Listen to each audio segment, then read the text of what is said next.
اس مہینے کے اندر اگرچہ یہ مہینہ شروع سے کوئی مقدس چلا آ رہا ہے، محرم میں اللہ نے آدم علیہ السلام کی توبہ کو قبول کیا۔ محرم اماں ابا کی ملاقات ہوئی 10 محرم میدان عرفات میں۔ دوسرا بڑا واقعہ 10 محرم نوح علیہ السلام کی کشتی جودی پہاڑ پہ جا کر ٹکی۔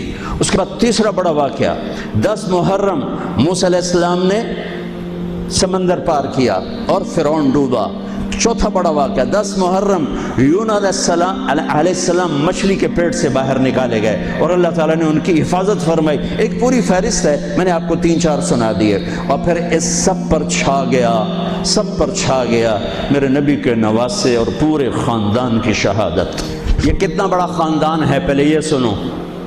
میرے نبی نے فرمایا اللہ نے ساری کائنات کو دیکھا، پھر ان سب میں سے عربوں کو چھانٹ کے الگ کیا، پھر سارے عربوں کو دیکھا، اس میں سے مضر کو چھانٹ کے الگ کیا، پھر سارے مضر کو دیکھا، اس میں سے قریش کو چھانٹ کے الگ کیا، پھر سارے قریش کو دیکھا، اس میں سے ہاشم کو چھانٹ کے الگ کیا، پھر ساری ہاشم کی نسل کو دیکھا، اس میں سے میرے اللہ نے میرا انتخاب کیا۔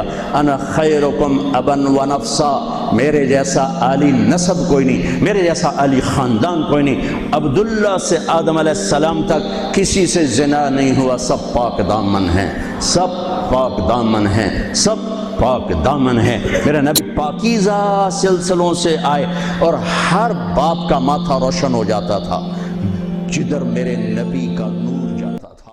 سیدنا علی کا مشورہ تھا کہ ہجرت کو ہم بینچ مارک مقرر کر کے پیرلل میں جو ہمارا لیونر کیلنڈر ہے چاند کے اعتبار سے وہ ہجری کیلنڈر سٹارٹ کیا جائے۔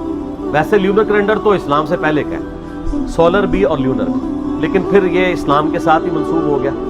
عیسوی بھی مسلمانوں کے ہی ہیں اور ہجری بھی مسلمانوں کے ہی ہیں۔ سیدنا عثمان رضی اللہ تعالیٰ عنہ کا مشورہ تھا کہ محرم کو بینچ مارک کیا جائے پہلے مہینے کے اعتبار سے۔ نبی علیہ السلام کے مبارک دور میں، سیدنا ابوبکر کے دور میں یہ ڈیسائیڈ نہیں تھا کہ کس مہینے سے اسلامی کیلنڈر سٹارٹ ہو، تو سیدنا عثمان کا مشورہ تھا کہ محرم سے سٹارٹ ہو۔ اس کی ٹیکنیکل ریزن یہ ہے کہ صحیح مسلم میں حدیث ہے کہ رمضان المبارک کے بعد اللہ تعالیٰ کو سب سے بڑھ کر محبوب روزے اللہ کے مہینے کے روزے ہیں اور اللہ کا مہینہ ہے محرم۔ نبی صلی اللہ علیہ وآلہ وسلم نے فرمایا چونکہ اللہ تعالیٰ نے اسے خاص اپنے ساتھ اس مہینے کو کیا۔ عام میں تو محرم کی اہمیت اس وقت زیادہ بڑھ گئی کہ جب اس امت نے نبی صلی اللہ علیہ وآلہ وسلم کو قبر میں گئے ہوئے صرف 50 سال گزرے تھے کہ آپ کی پوری اولاد کو سوائے چند ایک کے میدان کربلا میں مظلومانہ شہید کر دیا۔ سیدنا حسین ابن علی رضی اللہ تعالیٰ عنہ کی شہادت نے اس مہینے کو اور عاشورہ کے دن کو ہمیشہ کے لیے امر کر دیا۔ ویسے اگر آپ بخاری مسلم میں تو آتا نا اس دن فرعون ڈبویا گیا تھا، ایام اللہ میں سے ہے۔ اس کے علاوہ اگر آپ تاریخ کی کتابیں پڑھیں گے تو آپ کو پتہ چلے گا کہ اللہ تعالیٰ کے فیصلے کے بڑے بڑے دن جو ہیں وہ 10 محرم کو ہی آئے ہیں۔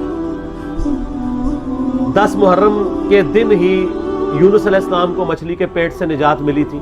اب اس پہ حدیثیں سپورٹیو نہیں، لیکن تاریخ میں یہ روایتیں ملتی ہیں۔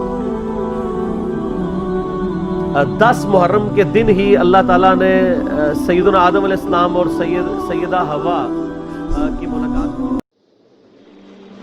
محرم کے حوالے سے ایک بات کر لوں، یہ 10 محرم کا روزہ رسول اللہ صلی اللہ علیہ وسلم نے ارشاد فرمایا کہ عاشورہ کا روزہ مجھے اللہ کی رحمت سے امید ہے کہ 1 سال کے گناہوں کا کفارہ ہے۔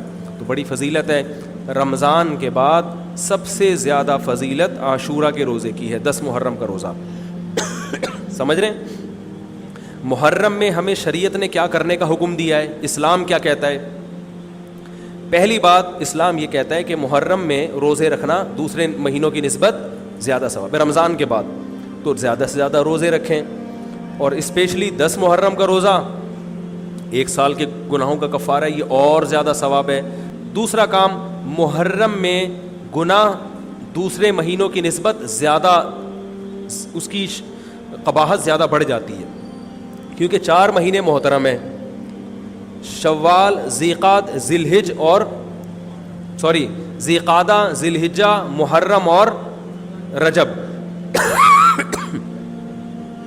یہ 4 مہینے جو ہیں اسلام میں اشہر حرم کہلاتے ہیں. قرآن کہہ رہا ہے فلا تظلموا فیہن انفسکم، ان میں اپنی جانوں پہ ظلم مت کرو. آپ صلی اللہ علیہ وسلم نے ارشاد فرمایا کہ عاشورہ کے دن اپنے اہل و عیال پر دسترخوان کو وسعت دو، اس سے رزق میں برکت ہوتی ہے.